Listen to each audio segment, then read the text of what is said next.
is the author of Be Extraordinary, claiming a life of purpose, passion, and prosperity. She is a motivational speaker and a producer and writer for the Fox News channel FNR in New York. Without further ado, let's put our hands together for this extraordinary woman, our speaker for this evening, Ms. Berger. As women, we face so many challenges, so many hurdles, so many things that we have to overcome on a day-to-day basis while we're out here nurturing the next generation of women. So my question to you is, how are you going to be the kind of woman that people see and want to be? And a lot of times we take our presence for granted, but every single day as we're on this journey of being these great, amazing women that impact cities like Jersey City, we have to ask ourselves, how can I be the kind of woman that people see and they want to be? So as I thought about what I was going to say for tonight's speech, I started to rack my brain and said, first of all, what were the pivotal points in your life where you defined womanhood? And of course, I grew up in, I'm a native Baltimorean, I'm sorry, I'm not from Jersey City. I grew up in Baltimore, but I had a lot of challenges growing up because I had two sides of the coin. I had two grandmothers who were very docile, very submissive. They cooked 3 meals a day, they prayed a lot, and they didn't have opinions, but they were amazing women. Then I had my mother. That INDP, independent woman. She didn't need a man for anything. She was athletic, a first-generation college graduate. And so a lot of times I would go home conflicted about, well, what does it take to be a woman? And is it okay to be strong and independent and still be sweet and humble? Those are the questions that I know so many women in this room face and struggle with on a day-to-day. So when you think about being a WOMAN, I want to give you these 5 steps to keep you inspired on your journey of womanhood. The first thing is, in order to be a woman, you have to have the mindset to win. You have to have the mindset to win. And after you have the mindset to win, you have to position yourself to overcome. I laugh because I said I tried to get those things today and I could not overcome that for a second, but it worked out. See, these are the things that women go through that people don't think about, right? So you have to have the positioning to overcome. After you position yourself to overcome, then you have to embody motivation.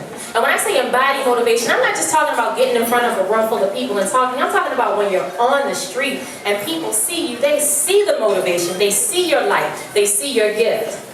And more importantly, we have to take a stand and advocate for something that's greater than us. We know as women, there have been women throughout time, Susan B. Anthony, Sojourner Truth, Harriet Tubman, women who had a voice, but it could have been silenced. So what do you stand for as a woman, as one of those women who, when people see you, they want to be you? But more importantly, we have this unique gift as women to nurture. And it's something, I'm sorry fellas, y'all just don't have that gift, right? It's something that's genetic, that's within us, where we can go out and nurture the next generation of amazing women. So on my journey of, finding out who I was as a woman, I remember, I don't want to put my note card down, silly, I'm not going to use it.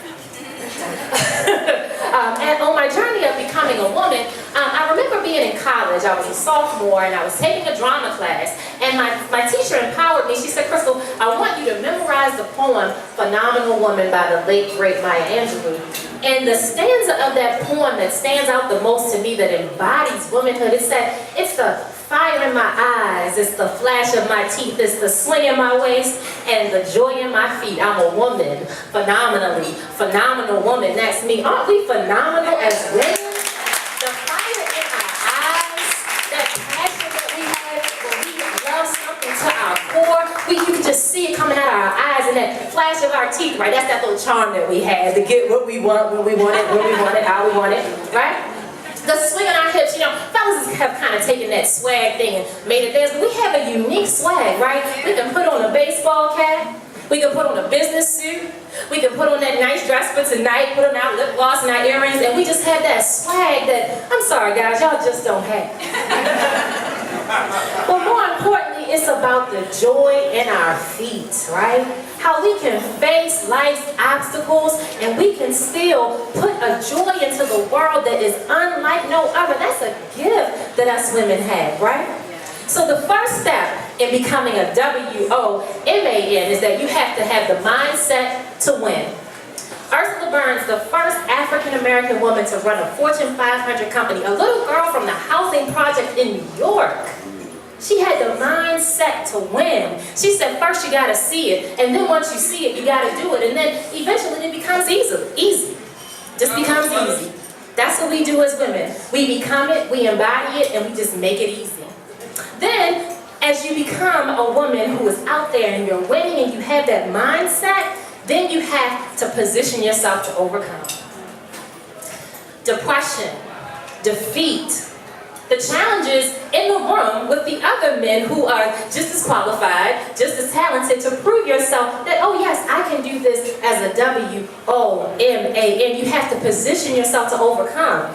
I was reading something about Anne Frank, and she described in one of her journals. She said, you know, you have to just take life by the hands and just deal with it. This woman faced insurmountable odds, almost the extermination of her entire race. And still she overcame, and she left us with something that was greater than her. So once you have that mindset to win, then you have to do what?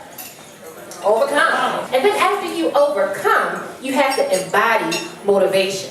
And what I mean by embodying motivation is let your light shine in dark places. There are women who see you and want to be you, and they're looking for your light. If you are not a walking example of the light that women need to see on a day-to-day, you have to step back and say, well, am I really embodying this gift of being a WOMAN?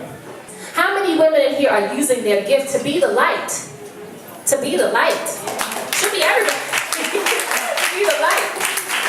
After you have the mindset to win, you position yourself to overcome, and you embody motivation, then you have to stand for something that's greater than you. You have to advocate for a cause for those who don't have a voice.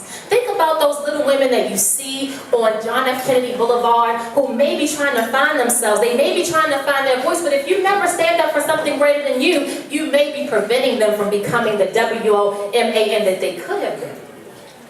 Think about that. Think about when you look in the mirror and say to yourself, am I the kind of woman that people see they want to be me? First, you gotta what? Win. Then you gotta overcome. Then you gotta motivate. Then you gotta advocate.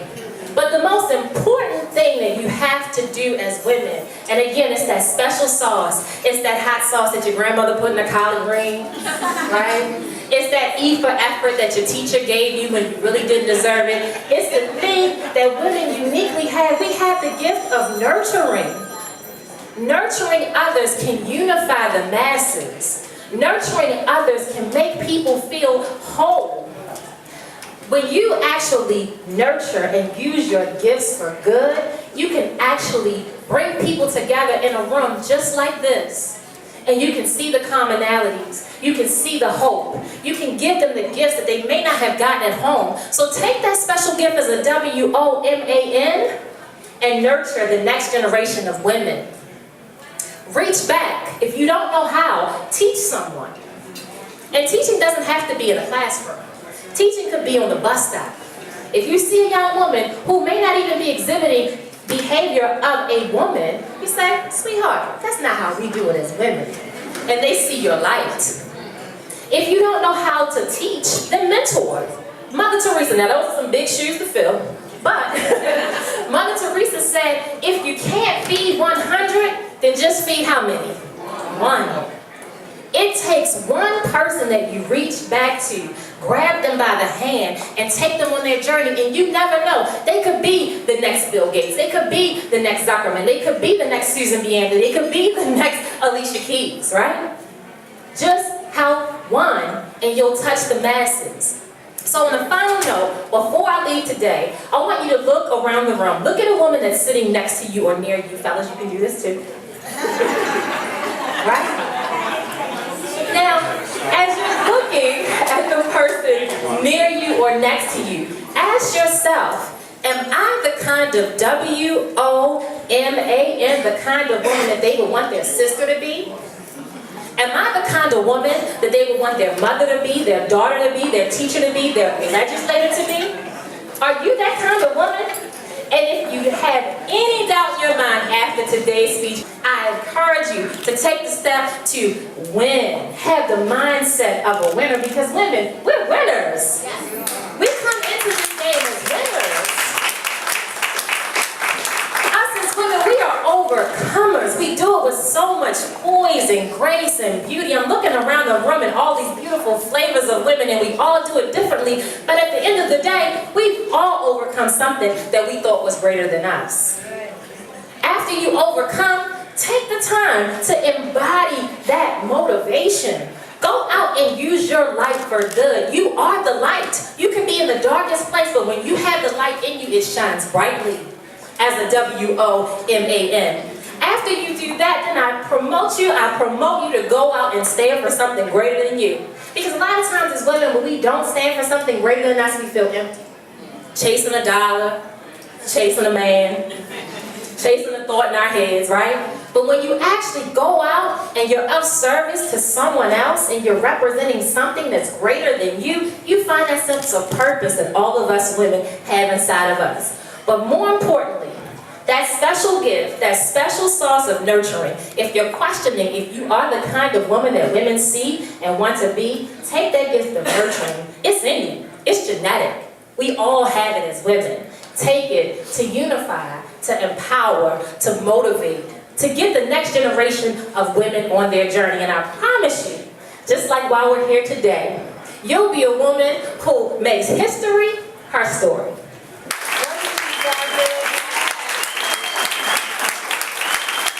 She emphasized that you need to WOMAN.